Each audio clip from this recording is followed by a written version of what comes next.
Po mga kaubayan, kagaling lang namin ng misyon, galing kami ng San Antonio, kaya lang dumaan po ako dito sa lugar ng ating kaubayan na si Honorio Pastillo at tinignan po natin mga kaubayan yung mahalamang gamot dito sa kanyang kapaligiran, napakarami po.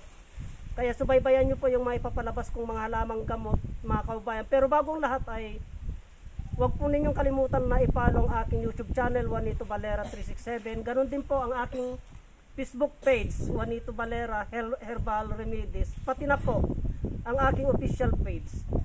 Mga kaubayan, marami na po akong mga pinalabas na halamang gamot. Pero itong ipapalabas ko na ito ay baka hindi nyo pa po alam ang kakayahan ng halamang gamot na ito. Magkatabi po, palis na po sana ako mga kaubayan, pero biglang dumating.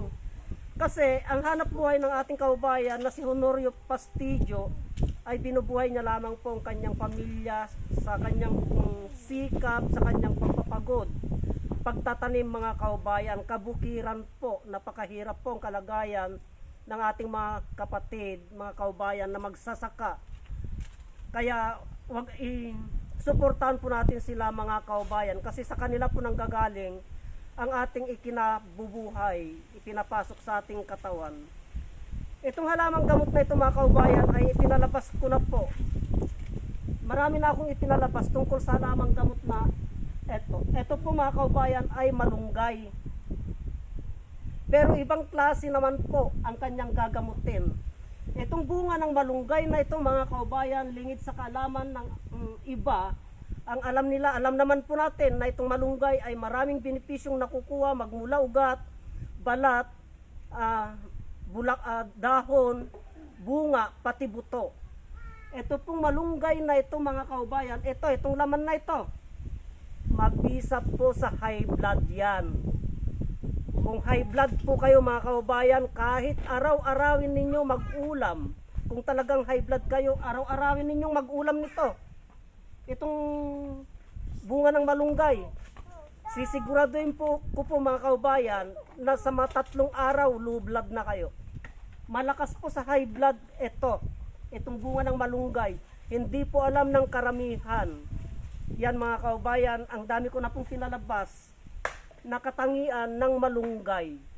At nung nag-live naman ako nung kagabi, itong malunggay din, yung buto niya, yung magulang, napakalakas po sa diabetic naman po at high blood, yung magulang na buto.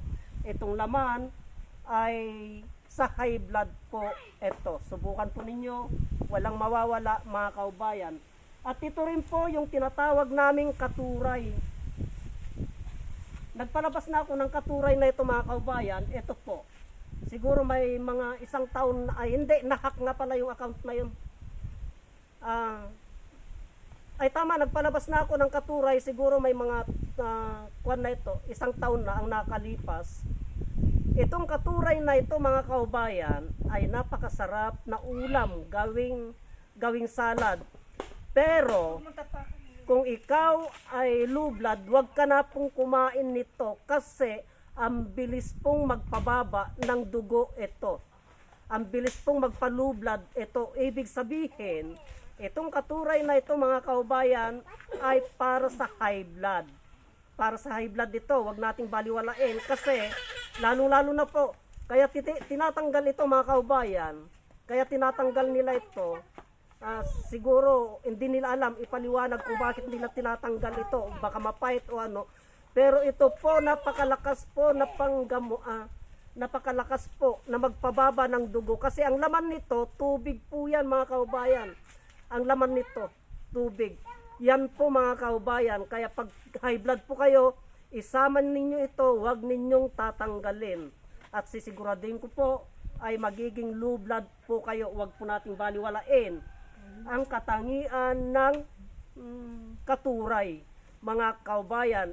At yung kanyang ugat naman po ay may katangian din po yun para sa menstruation. Haluan po ng makahiya mga kaubayan. Kaya hanggang dito na lamang po ang videos na ito. Sana po pakishare ang mga videos na ito para malaman ng ating mga kaubayan ang kahalagaan ng katuray. mga kaubayan. Hanggang dito na lamang po at marami pong salamat.